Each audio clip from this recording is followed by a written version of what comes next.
Et pour ce qui est des richesses faunistiques et floristiques, biologiquement parlant, au état des lieux? L'Algérie est très riche, elle est une des régions, une des nations les plus, un des pays du bassin méditerranéen le mieux doté en zone humide, que ce soit par la superficie ou la diversité, nous avons un potentiel extraordinaire. Je citerai des cas tout à l'heure,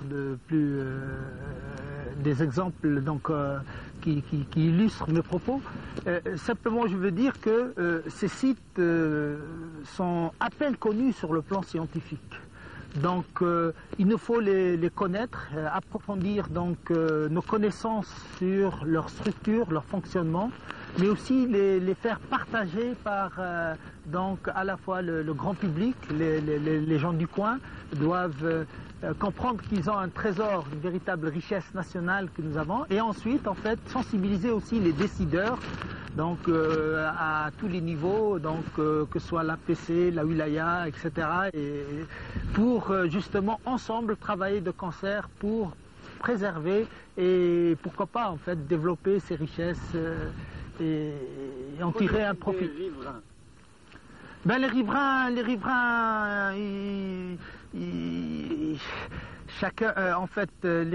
riverains connaissent parfois cette richesse, parfois ils ont d'autres problèmes, d'autres contraintes. Il faudrait, c'est justement aux décideurs d'essayer de les aider et de travailler de concert. C'est une approche participative qu'il faut en fait mettre en œuvre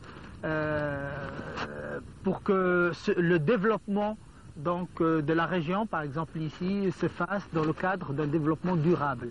Que ce ne soit pas une exploitation, une surexploitation de ces richesses sur le court terme. Il faut que cette approche participative des riverains, des universités, une approche intersectorielle en fait, pour à la fois se développer, mais aussi préserver ces joyaux, ces zones humides extraordinaires que nous avons, pour que nos enfants et les générations futures puissent aussi les apprécier et aussi en tirer profit.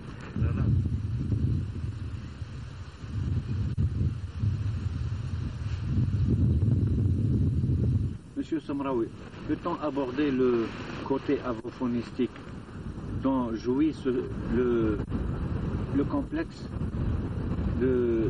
composé de Gara et de Sefa? Oui, nous avons un véritable éco-complexe de zones humides ici, extraordinaire. Donc s'il était relativement connu comme site d'hivernage, en fait, il se révèle être un magnifique, extraordinaire quartier d'hiver, un des plus importants en fait dans le bassin méditerranéen. C'est également, en fait, et c'est la découverte des chercheurs du laboratoire de recherche des zones humides, c'est vraiment grâce à leur contribution qui a été faite et leurs efforts qui ont été fournis ces dernières années. Aussi, c'est un extraordinaire complexe de reproduction des oiseaux d'eau. Et donc, ceci, c'est relativement nouveau. Ces chercheurs ont montré que c'est à la fois un grand quartier d'hiver et un site de reproduction d'importance écologique inouïe, donc insoupçonnée. Donc, par exemple, nous avons les chercheurs qui travaillent dans la région ont récemment découvert, et ça c'est nouveau, les publications sont en cours, par exemple une colonie de flamants roses, une colonie nicheuse de flamants roses, et une des plus importantes colonies nicheuses de flamants roses. Donc une colonie qui a plus de 5000, 6000 couples nicheurs, c'est une des plus importantes du bassin méditerranéen. Donc pour vous dire, cette richesse sur le plan déjà scientifique n'est pas connue ou connue partiellement. Donc nous faisons encore des découvertes et c'est pour ça qu'il y a tellement d'études sur cet éco-complexe en fait. Donc la richesse inouïe. Et les études ne sont pas encore achevées. Donc tout reste à faire, c'est un terrain de prédilection pour les chercheurs. Oh, absolument. Je crois que on soupçonnait cette richesse, mais on a été les premiers à être surpris. Donc sur le plan aviphonistique, il y avait quelques données, donc des chercheurs ont montré auparavant, donc il y avait des oiseaux qui hivernaient dans l'écocomplexe de la région, mais donc ces résultats nous semblaient, il y a quelques années, ces résultats nous semblaient être partiels, et donc nous avons mis un programme de recherche sur les oiseaux d'eau de la région, et nous avons été les premiers à être surpris, parce que la région en fait se révèle être un extraordinaire quartier d'hiver, un des quartiers d'hiver les plus importants du bassin méditerranéen, qui rivalise ou qui dépasse des quartiers d'hiver tels que la Camargue ou Donania. Mais la surprise a été le fait de la découverte donc, des chercheurs du laboratoire de zones humides que cette région se révèle être également un extraordinaire site de reproduction de plusieurs espèces d'oiseaux d'eau connus pour être simplement des oiseaux hivernants ou de passage. Donc la richesse aviphonistique, nous sommes en train de l'étudier, nous ne sommes pas encore au bout de ces études, mais on est surpris par la diversité, la richesse et l'importance écologique donc, de ces sites.